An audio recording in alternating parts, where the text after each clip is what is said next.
Isaías capítulos 16 al 18. Mientras estudiaba estos capítulos se me venía a la mente este refrán tan típico que es: quien avisa no es traidor. Pero esto lo llevo pensando desde que empecé a leer este apartado de las profecías sobre los pueblos, y justo si vas a buscar más sobre este refrán te dice ideas clave, precaución. Significado: se dice para prevenir a alguien de que tendrá que atenerse a las consecuencias si no respeta algo establecido.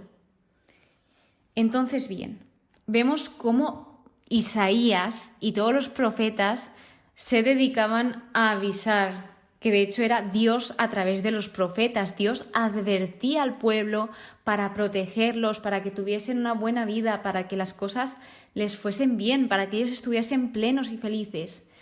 Sin embargo, el pueblo no creyó la mayor parte en ellos, en los profetas, ni en Dios. Y cuando empezaron a pasar todas estas cosas que se decían aquí en los profetas, ya sí que se lo empezaron a tomar más en serio, porque vieron que todo lo que estaba escrito empezaba a pasar. Hay cosas que estaban escritas para un corto plazo y sí que pasaban, pero hay otras, en cambio, que sí que eran para plazos mucho más largos. Entonces es más difícil creer en esto porque hoy en día cuesta creer sin ver. Pero te digo una frase que a mí me marcó mucho antes de que sucediese mi conversión, y es que no hay que ver para creer, sino creer para ver. Preciosa. Por lo que empezamos con el capítulo 16. En el 15, si nos acordamos, se dijo una lamentación por Moab y habla sobre el juicio venidero a Moab.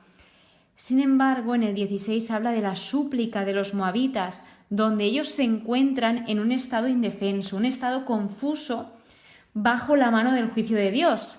Y el único recurso que ellos tenían, lo único, era volver a someterse a Jerusalén y a su rey.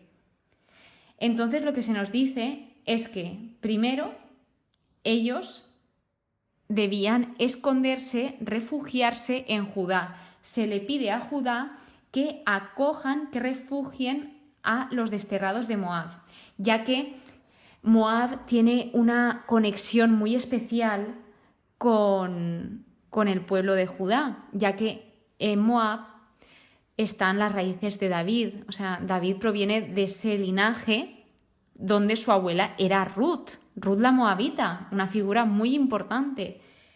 Y se tenía una gran compasión y simpatía por Moab, a pesar de que a veces hubiese sentimientos encontrados, porque también fueron grandes enemigos de Israel. Aquí se tiene que decir todo. Entonces, primero se les pedía a Judá que refugiasen a los moabitas y luego da un cambio, porque se enfocan ahora en que Moab recibe a los desterrados de Judá. También se les pide a ellos recibirlos.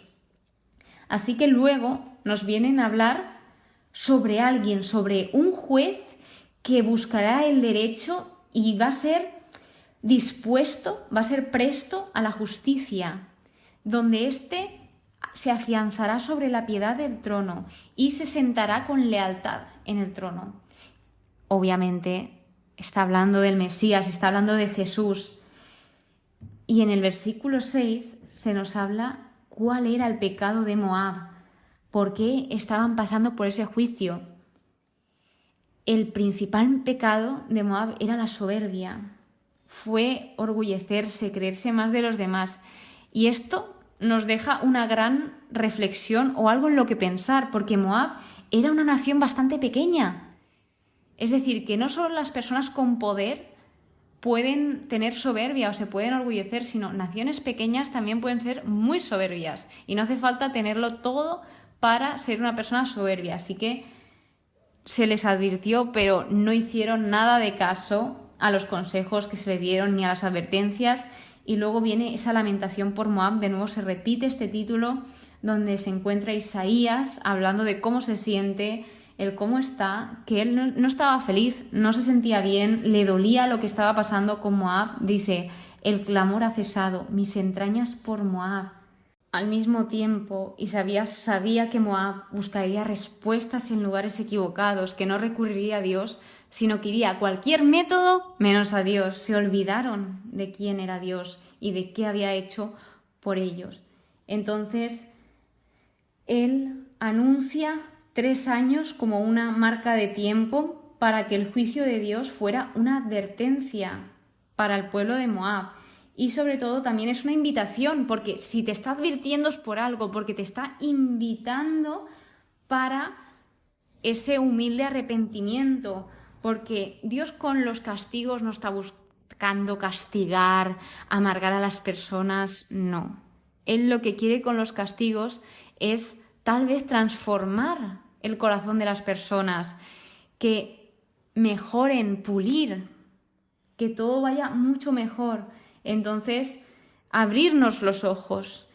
Y otra de las cosas que nos dice con esto es que esto es una lección sobre cómo juzga Dios a los orgullosos.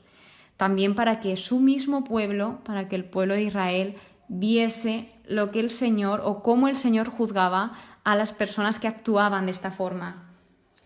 Por último, vemos cómo Dios está tratando a todos los pueblos y naciones con justicia. No está hablando solo de un pueblo en específico, sino está hablando de todos. Y luego veremos más adelante que incluso el mismo pueblo también lo trata con justicia, porque Dios no tiene favoritos y ya está, no. Dios trata a todos con justicia, sean quien sean, tengan mayor rango, menor.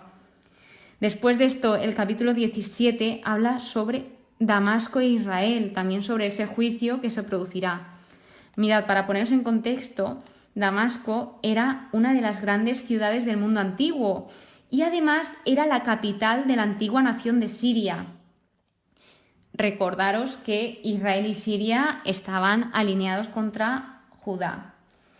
Y se dice aquí que Damasco dejará de ser ciudad, estará abandonada, dejará de existir el baluarte de Efraín, porque Efraín aquí era la tribu dominante del reino del norte, y cuando se dirigía a Efraín estaba hablando de Israel.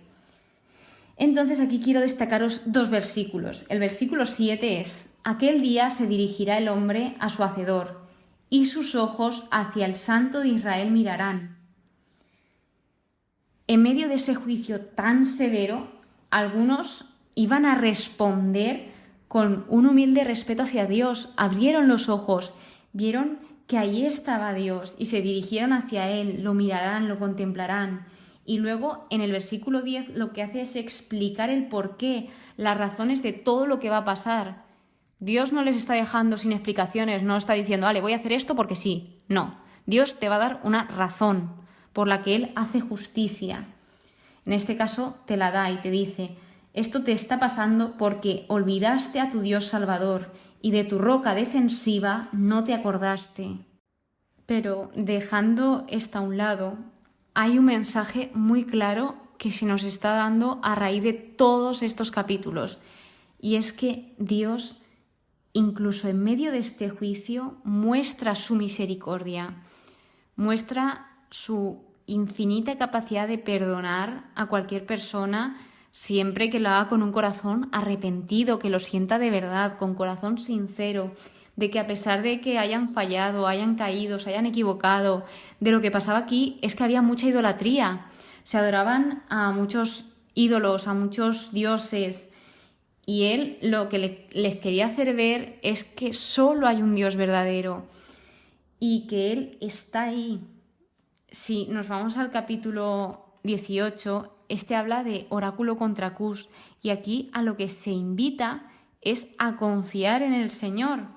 Es más, este capítulo es el más difícil de Isaías, según los estudios, y que es una de las profecías más oscuras del libro de Isaías. Para ponernos en contexto, Etiopía era una gran potencia mundial que gobernaba a Egipto y su rival principal era Asiria. Bueno, mejor dicho, era el rival principal de Asiria. Entonces aquí lo que pasó es que los embajadores etíopes invitan a Judá a rebelarse contra los asirios. Sin embargo, en los versículos 3 al 6, el Señor está rechazando esta oferta de ayuda de los etíopes. ¿Por qué?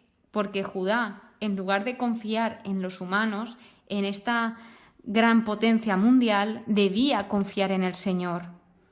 Así que en el versículo 7 dice: Isaías anuncia ese día en el que los etíopes vendrían y adorarían al Señor, además de traerle ofrendas. Es decir, esto va a pasar.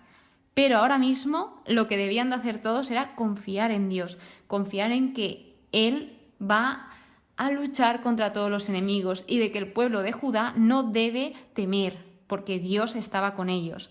Y esta profecía que dijo Isaías se cumplió, que un ejemplo de este cumplimiento es en Hechos capítulo 8, de los versículos 26 al 40, se puede observar. Pero esto ya es más del Nuevo Testamento. Vamos a centrarnos ahora en el que estamos.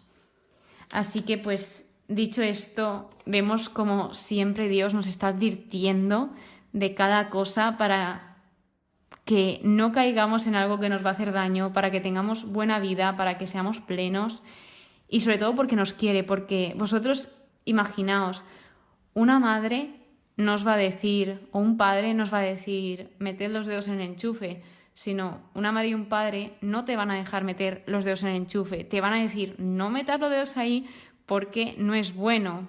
En cambio, a pesar de que tú metas los dedos en el enchufe, el padre y la madre siempre estarán ahí para curarte, para sanarte la herida. Pues esto es lo que hace el Señor.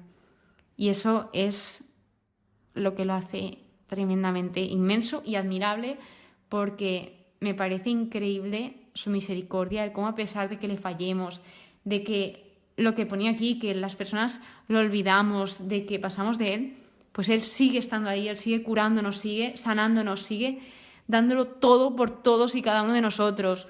Que una oveja se desorienta, pues Él, lo que dice en el Nuevo Testamento, deja las 99 y va por esa oveja que se descarría. Entonces, espero que hayáis aprendido con este capítulo. Muchísimas gracias por estar aquí, muchísimas gracias por escucharme.